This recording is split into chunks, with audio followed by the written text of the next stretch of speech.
नमस्कार, मैं संदीप शर्मा और आप देख रहे हैं सिटी तहलका। और जैसा कि ग्रामीण क्षेत्रों में भी अब कोरोना ने पैर पसारने शुरू कर दिए हैं और इसी पे संज्ञान लेते हुए कल मुख्यमंत्री मनोहर लाल खट्टर ने जो स्टेट के मंत्री हैं उनके साथ कल बैठक की थी और तमाम जो ज़िले हैं हरियाणा के उनके उपायुक्तों को निर्देश दिया था कि जितने भी आपके ज़िले के अंदर हॉटस्पॉट हैं वहाँ हॉटस्पॉट आप निर्धारित करने के बाद जो 50-50 जो विलेज होम आइसोलेशन सेंटर बनाने की बात की थी।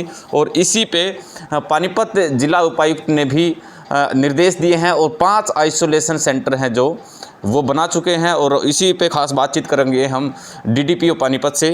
सर, जो गांव के अंदर भी कोरोना ने पैर पसारने शुरू कर दिए हैं और हालात थोड़े से ख़राब हैं, तो उसको देखते हुए अपने पानीपत के अंदर कौन कौन से जो गांव हैं जहां पर आइसोलेशन सेंटर बनाए? आइसोलेशन सेंटर हमने हमारे 5 गांव जो पहले सेंसिटिव थे, नांगलखेड़ी पानीपत में, चुलकाना समालखा में, बापोली ब्लॉक ही है, मतलोडा गांव है, मतलोडा ब्लॉक में ही है, और डिडवाड़ी इसराना में है। तो ये गांव हमारे हेल्थ डिपार्टमेंट की तरफ से मैसेज आया था कि भाई इस गांव में कोरोना के कुछ लक्षण पाए गए ज़्यादा, और हमने सबसे पहले इन गांव में पिछले हफ्ते ही सैनिटाइज़र करवा दिया था, सारे गांव में छिड़काव करवा दिया था और आइसोलेशन सेंटर हमने बनवा दिए थे।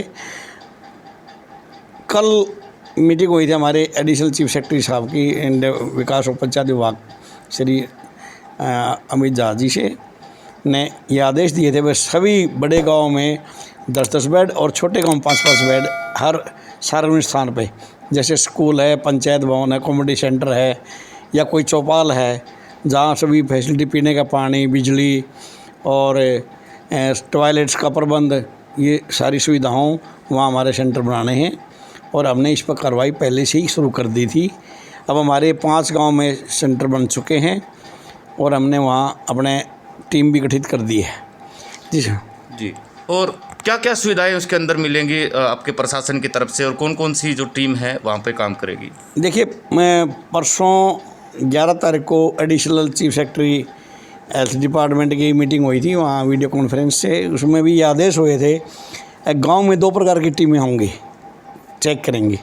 एक हेल्थ डिपार्टमेंट की टीम हेल्थ डिपार्टमेंट भेजेगा और पंचायत डिपार्टमेंट की टीम, दोनों का कोऑपरेशन से बनेंगी। टीम में 2 टीमें बनेंगी।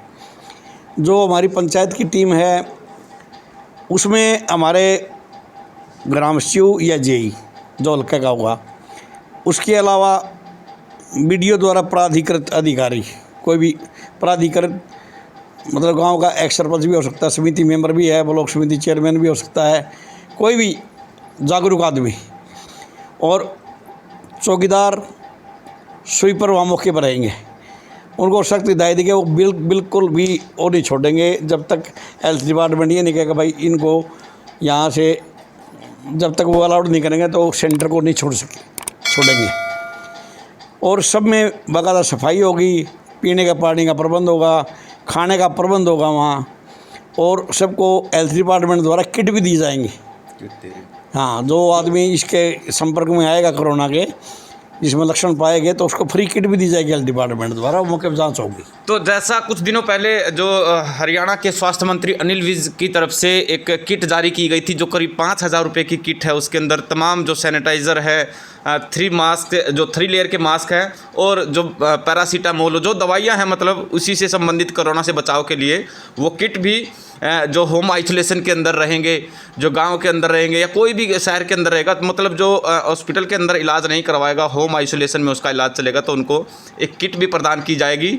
और एक थोड़ी सी दिक्कत ये आ रही है सर कि लोग, जो गाँव के लोग हैं, वो थोड़ा सा जांच करवाने से भी कतरा रहे हैं। गांव के ही जो प्रैक्टिस कर रहे जो डॉक्टर्स हैं उनसे पैरासीटामोल लेते हैं, बुखार जैसी ऐसी अगर जो उनको लगता है, तो उनको क्या कहना चाहोगे और क्या ऐसे लोगों को भी जागरूक करोगे आप कि ज़्यादा से ज़्यादा जांच करवाएं? हमारे ग्रामवासियों के माध्यम से, पटवारियों के माध्यम से, प्रशासन की तरफ से सभी को हमने हमारे लोक संपर्क विभाग के माध्यम से और आपके चैनल के माध्यम से लोगों को जागरूक किया है। नंबर 1 तो हमने ये कहा है कि भाई जो लोग गांव में, खासकर गांव में यह है एक भाई लोग इकट्ठे बैठ कर हुक्का पीते हैं, इसको अवॉइड करना है जब तक ये बीमारी ख़त्म नहीं होती। सामूहिक बैठ के ताश नहीं खेलना है, हुक्का नहीं पीना है, इसके बारे में हम मुनादी करवा चुके हैं और इसके बारे में लोगों को मोटिवेट भी किया जा रहा है। और जहाँ जिस भी व्यक्ति को थोड़े बुखार के लक्षण होते हैं, अब लोग ऑटोमेटिक अपने आप ही जागरूक होकर चेक कराने आ पहुँचे हैं, वह आ रहे हैं। तो हम चाहते हैं एक ज़्यादा से ज़्यादा लोगों को और मोटिवेट करें। हम ज़्यादा से ज़्यादा मुनादी के माध्यम से भी कर रहे हैं और गांव की टीम गठित करके भी हम लोगों को जागरूक कर रहे हैं। एक भाई बाहर न निकलें, घर पे ही रहें, स्वस्थ रहें, यही हमारा उद्देश्य है सरकार का और हम इसमें सफल भी होंगे। एक आपके विभाग की तरफ से चौकीदार को, ग्राम पंचायतों को एक आदेश दिया है कि भाई आप ठीकरी पैरे गांव के अंदर शुरू करवाइए। हाँ। और जो बाहर की आवाजाही है तो उनको रोकने की भी कोशिश की गई है। ठीकरी पैरे के लिए हमने पिछले 10 दिन पहले ही ऑर्डर निकाल दिए थे, अभी गांव में ठीकरी पैरा लगाएं और उन्होंने अमल भी किया। गांववासियों ने अपनी अपनी टीमें बनाकर जागरूक व्यक्तियों की, उन्होंने ठीकरी पैरे में ये कहा भाई जो भी आदमी बाहर का जो व्यक्ति गाँव में आता है किसी रिश्तेदारी में, पहले नंबर तो उसकी कोशिश करते हैं उसकी कोई रिपोर्ट है तो भाई रिपोर्ट दिखाओ। अगर उसका कोई बुखार के लक्षण हैं तो उससे क्या भाई उसको हम अंदर नहीं आने देते वो लोग। अगर आदमी स्वस्थ ठीक है तो उसको सैनिटाइज़र करवा के ही गांव में एंट्री करवाते हैं।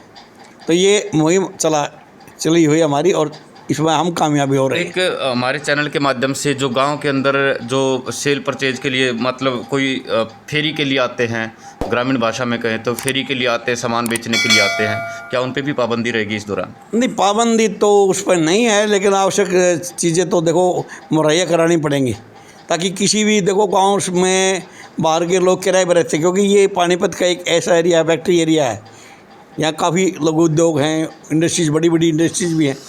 तो यहाँ फैक्ट्री में काम करने वाले आसपास के गांव में किराए पर रहते हैं, तो उनको शाम के समय उनको खाना भी चाहिए, राशन जो सब्जियां हैं, दूध है, चावल है, जो भी है। तो वो सोशल डिस्टेंस के अनुसार से हमने उनको पाबंद किया है। एक भाई इसके हिसाब से लेते रहें और अपना बचाव करके ही इसमें फेरी आदि लगाएं। एक आखिरी सवाल और करूँगा मैं कि जिस तरह आप आइसोलेशन सेंटर बनाएंगे, और भी गांव है, 50 गांव के लिए फ़िलहाल मुख्यमंत्री ने बोला कि ज़िले के अंदर, अब तो उसमें देखते हुए कि अगर जो आप पंचायत के पास कोई सरकारी ज़मीन नहीं है, स्कूल में ऐसी सुविधाएं नहीं है, तो कोई लोगों से भी ऐसा गुजारिश है कि जिनके पास अगर जो पर्याप्त संसाधन है, 10-15 कमरे का जो कुछ ऐसा है उनके पास रिहायशी क्षेत्र और टॉयलेट बाथरूम की सुविधा है, तो वो लोग आगे आएँ और ऐसी जो महामारी से बचा जा सके। और लोगों से भी मुख्यमंत्री ने भी कहा है कि जो वॉलंटियर तौर पर ग्रामीण हैं वो इसमें सेवा कर सकते हैं। देखिए, पानीपत एक ऐतिहासिक नगर है, ये ऐतिहासिक ज़िला है। यहाँ पर लोगों की भावनाएं हमेशा ही मानवता के प्रति अच्छी रही हैं और ये हर मुसीबत के समय लोग अपने आप ही आगे आ जाते हैं। जहाँ तक जिन पंचायतों में पैसा नहीं है, तो हरियाणा सरकार ने कल हमारे विकास और पंचायत विभाग के जो अतिरिक्त मुख्य सचिव हैं, उन्होंने कल आदेश कर दिए बड़ी पंचायत में 50,000 रुपये और छोटी पंचायत में 30,000 रुपये प्रारंभिक तौर पे भेजे जा चुके हैं। उनके खाते में आ जाएंगे, हम पंचायत से वहन करेंगे। इसके अलावा जिस भी गांव में कोई दिक्कत आती है, जैसे किट वगैरह हेल्थ डिपार्टमेंट में मुहैया करा रहा है। खाने के लिए फिर भी हमने अपने BDOs को, तहसीलदार को हमने बोल दिया है, सामूहिक खाना हम वहाँ प्रोवाइड करवाएंगे। जो भी मरीज होंगे जिसके पास साधन नहीं है, हम पंचायत से करवाएंगे और पैसा हम सरकार, पैसे की कोई कमी नहीं हमारे। आबादी के हिसाब से कुछ वो दिया है कि भाई 10,000 से ऊपर की आबादी तो उतना मिलेगा। 10,000 से ऊपर की जो बड़ा गांव है उसको 50,000 रुपये दिए हैं, इससे छोटा गांव है तो 30,000 रुपये दिए। और फिर भी कोई कमी है तो पैसा, और हमारे पास बहुत पैसा, पर्याप्त संसाधन है। इसके अलावा मैं एक और आपके चैनल के माध्यम से लोगों से अनुरोध करना चाहूँगा, एक जो हमारे भाई अब भी गाँव में सामूहिक तौर पर बैठ के हुक्का पीते हैं, ताश खेलते हैं, कृपया वो इस चीज़ को आज से ही बंद कर दें और अपने परिवार की और अपनी खुद की सुरक्षा करना सुनिश्चित करें। यही मैं आपके चैनल के माध्यम से लोगों को जागरूक करवाना चाहूँगा। कृपया इस और विशेष ध्यान देकर अपना और अपने परिवार का ध्यान रखें। जय हिंद। तो ये पानीपत DDPO थे और इन्होंने कहा कि भाई तमाम जो है ऐसी महामारी से बचने के लिए हमारे साथ जो हम और स्वास्थ्य विभाग मिलकर के पूरी तैयारियां कर रहा है, और अगर जो कुछ और भी सुधार करने की ज़रूरत हुई तो वो भी प्रशासन की तरफ से सुधार किए जाएंगे। और जितने भी दर्शक हमारे साथ जुड़े हुए हैं उनसे सिटी तहलका की भी अपील है कि ऐसी महामारी से बचाव के लिए अब आप लोगों को भी आगे आना पड़ेगा। और जिन गाँवों के अंदर जो आइसोलेशन सेंटर बनाए गए हैं उनमें अगर जो कोई ग्रामीण लोग हैं सेवा भावना से वॉलंटियर तौर पर कुछ मदद करना चाहें तो आप आ सकते हैं, निरंतर प्रशासन का सहयोग कर सकते हैं। फिलहाल के लिए बस इतना ही। आप देखते रहें सिटी तहलका सच के साथ। नमस्कार।